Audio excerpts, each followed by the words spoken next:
c'est la saison des impôts ici au Canada. Et là, comment faire pour payer le moins d'impôts possible? Voilà, parce que c'est ça que l'on veut, hein?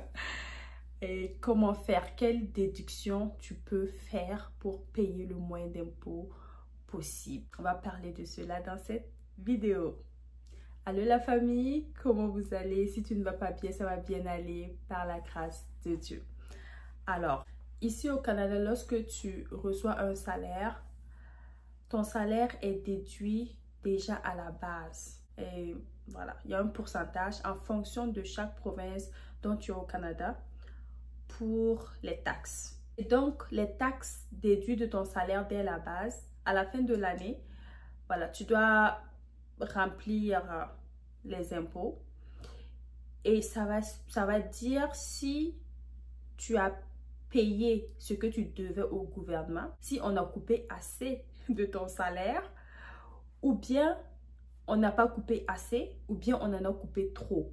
Je pourrais même faire une vidéo sur, en fonction des différentes provinces, combien tu payes en taxes. Cependant, il y a certaines transactions qui sont déductibles d'impôts.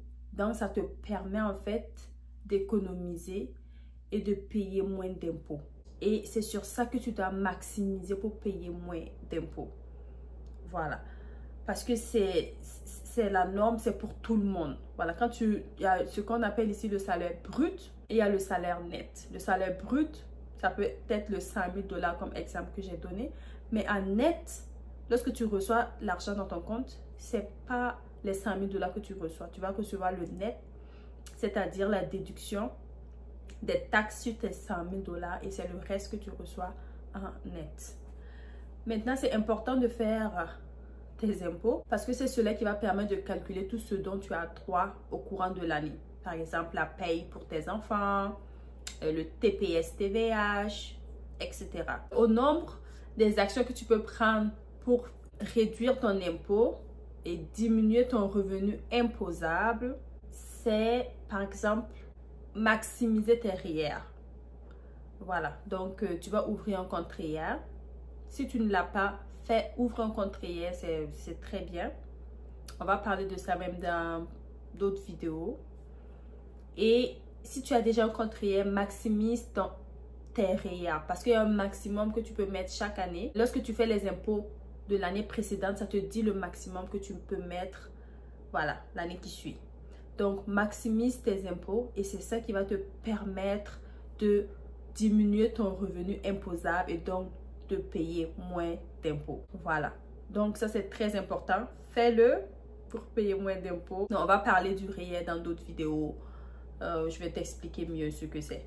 En bref, le REER, c'est comme un compte de retraite. On peut l'appeler comme ça, où tu mets l'argent et tu peux avoir accès à l'argent à 65 ans sans être, voilà, sans avoir à payer de taxes. Mais tu peux le sortir avant, mais tu vas juste payer les taxes dessus. Tu peux aussi l'utiliser pour l'achat de ta première maison, pour retourner aux études par exemple, mais tu vas le rembourser sur une période d'année. Maintenant, tu pourras aussi ouvrir un compte que l'on appelle ici le CELI-App, qui est un compte pour acheter ta première maison. Maintenant, l'argent que tu mets dans ce CELI-App là, il te permet de diminuer ton revenu imposable, donc de payer moins d'impôts. Voilà, donc on peut contribuer jusqu'à un maximum de 8 000 $ par année, jusqu'à concurrence de 40 000 $ pendant la durée de vie du CELI-App. Et comme son nom l'indique, c'est pour utiliser cet argent pour acheter ta première maison ici au Canada. Voilà, et on pourra aussi en reparler du CELI-App dans d'autres vidéos en long et à large. Maintenant, tu peux aussi déduire, si tu as des enfants, la garderie que tu payes pour les enfants. Tu pourras déduire cela. Tu pourras déduire les dépenses maladie que vous avez eu à faire, voilà, au courant de l'année.